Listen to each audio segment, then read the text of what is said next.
نجيب محفوظ، محمد عبد الوهاب، ومحمد علي كلاي، وكيم جونغ رئيس كوريا الشمالية، بيجمعهم شيء واحد: فوبيا الطيران. هي اللي بتجمع الأشخاص هدول مع 11% من سكان الكوكب، بما فيهم أنا.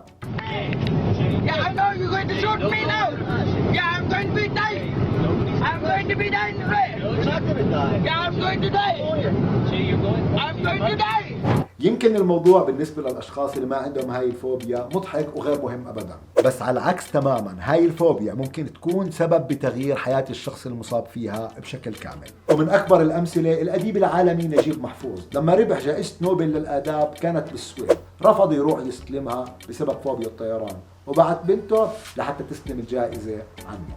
أما دينيس بيركامب لاعب كرة القدم العالمي، فتأثير فوبيا الطيران كان كبير على حياته. لاعب كرة القدم بيسافر كتير، خاصة لما تكون المباريات على خارج أرض فريقه، كان يرفض يطلع بالطيارة، وكان يضطر يسافر بالباصات أو القطارات أو حتى السفن ليلحق فريقه. أعلن بيركامب تقاعده عن اللعب في كرة القدم دوليا، وذلك بسبب اقتراب موعد كأس العالم 2002 والذي سيقام في اليابان وجنوب كوريا، وذلك حتى لا يضطر للسفر بالطائرة، فالسفر إلى هناك عبر حافلة أو قطار أمرا شبه مستحيل بالنسبة له. فبيركامب معروف بظاهرة خوفه من الطيران، وقد لقبه الجميع باسم الهولندي الذي لا يطير. وعلى فكرة فوبيا الطيران مرتبطة بشكل كتير كبير بفوبيا الأماكن المرتفعة أو حتى فوبيا الأماكن المغلقة. فوبيا الطيران إلها أعراض أبدا مش سهلة. الأعراض هاي بتتراوح ما بين ألم بالصدر أو ألم بالبطن، تسارع بدقات القلب، ضيق بالتنفس، ألم بالحلق، وببعض الحالات الإغماء.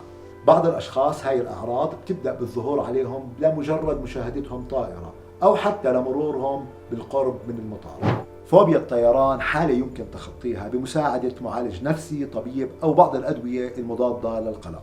صح انه الاغلب ما بيقدر يتخلص من هاي الفوبيا وبيضطر يتعايش معاها، زي كتير اشياء تانية بنضطر نتعايش معاها بحياتنا. البشر بالرغم من الاختلاف الكبير اللي بينهم الا انهم بيتشابهوا بكتير اشياء، واحدة من الاشياء اللي البشر ممكن يتشابهوا فيها المخاوف والفوبيا.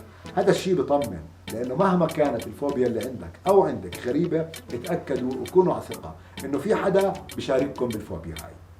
انا اعترفت لكم بالفوبيا اللي عندي، هلا الدور عليكم، كل واحد يحكي لنا شو الفوبيا اللي بيواجهها بحياته.